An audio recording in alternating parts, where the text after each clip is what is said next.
जब कुदरत अपना रूप दिखाती है तो रूह कांप जाती है और ऐसा ही कुछ हुआ था फ्लाइट 571 के साथ। ये प्लेन एक बर्फीली पहाड़ी पर क्रैश हुआ, जमीन से हजारों फीट ऊपर। और इस क्रैश में जो पैसेंजर्स बचे रह गए, उनके पास खुद को बचाने के लिए सिर्फ एक ही चारा था, अपने ही फैमिली मेंबर्स और यार दोस्तों का मांस खाना।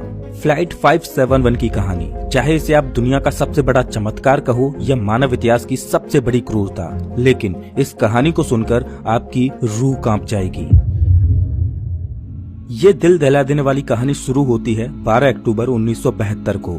साउथ अमेरिका के यूरुग्वाई देश से एक चार्टर्ड प्लेन उड़ान भरता है, जिसको चिली देश की राजधानी सैंटियागो में पहुंचना है।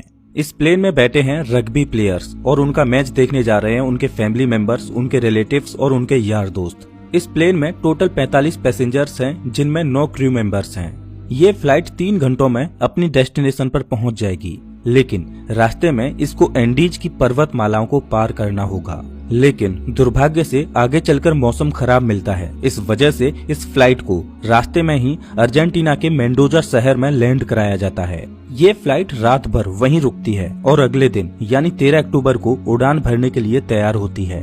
लेकिन परेशानी ये है कि अभी भी मौसम खराब है। लेकिन अच्छी बात यह है कि इस फ्लाइट का जो पायलट है वो इस रूट से पहले भी 29 बार उड़ान भर चुका है। इस वजह से उसे पूरा आइडिया है कि इन एंडीज की पहाड़ियों को कैसे पार करना है। पायलट के कॉन्फिडेंस की वजह से ये फ्लाइट 13 अक्टूबर को दोपहर के 2:18 पर फिर से उड़ान भरती है।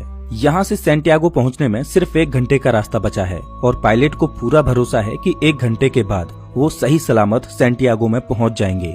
ये प्लेन करीब 18,000 फीट के एल्टीट्यूड पर उड़ रहा था और धीरे धीरे एंडीज की पहाड़ियों को पार करता जा रहा था। लेकिन आगे चलकर मौसम और खराब होता गया, जिस वजह से विजिबिलिटी और कम हो गई और पायलट को आगे कुछ भी दिखाई नहीं दे रहा था। अगर मौसम साफ होता तो पायलट आसपास की पहाड़ियों को देखकर आइडिया लगा लेता कि प्लेन कहाँ है, लेकिन इस समय तो पायलट केवल प्लेन के इंस्ट्रूमेंट्स पर ही निर्भर है। अब क्योंकि पायलट को पता था कि वो 1 घंटे में सैंटियागो पहुंच जाएंगे, इसीलिए वो अपनी लोकेशन का रफ आकलन करता रहा और 1 घंटे के बाद जब उसे लगा कि उसने एंडीज की पहाड़ियों को पार कर लिया है, तो उसने सैंटियागो एयरपोर्ट पर एटीसी से प्लेन को लैंड कराने की अनुमति मांगी। एटीसी ने पूछा कि क्या आपने एंडीज की पहाड़ियों को पार कर लिया है?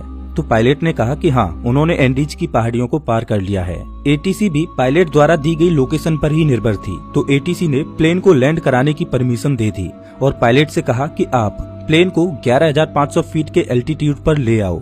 3:21 पर पायलट प्लेन के एल्टीट्यूड को धीरे धीरे घटाने लगा। जैसे ही प्लेन नीचे आता है तो पायलट को दिखाई देता है कि अभी तो एंडीज की पहाड़ियां ही चल रही हैं और सामने एक बहुत बड़ी चट्टान है।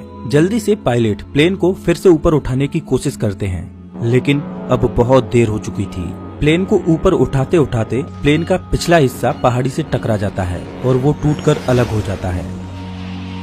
प्लेन का पिछला हिस्सा खत्म होने की वजह से पीछे की जो सीटें थीं वो यात्रियों सहित हवा में उड़ जाती हैं और 3 पैसेंजर्स हवा में ही उड़कर खत्म हो जाते हैं। इस टकराव में प्लेन का राइट विंग भी टूट चुका था, जिस वजह से प्लेन डिसबैलेंस हो जाता है, जिस वजह से उसकी दूसरी विंग भी पहाड़ी से टकराती है और वो भी टूट जाती है। अब केवल प्लेन का फ्रंट पार्ट ही बचा था, जो 350 किलोमीटर प्रति घंटे की रफ्तार से नीचे ग्लेशियर में टकराता है। प्लेन पूरी तरह से तहस नहस हो जाता है। प्लेन के पायलट तुरंत मारे जाते हैं। 45 में से 12 लोग इस घटना में मारे जा चुके हैं और 33 लोग अभी भी जिंदा हैं, लेकिन इनमें से ज्यादातर बहुत जख्मी हालत में हैं और उन्हें ये भी नहीं पता कि इस समय वो कहां पर हैं। ये क्रैश हुआ प्लेन जमीन से 3,570 मीटर की ऊंचाई पर एंडीज की किसी अनजान पहाड़ी पर बिखरा पड़ा है। क्या वो इस पहाड़ी से बचकर निकल पाएंगे या नहीं, ये कोई नहीं जानता। अभी तक जो हुआ वो तो महज एक छोटा सा ट्रेलर था। इस फ्लाइट की असली कहानी तो अब शुरू होगी।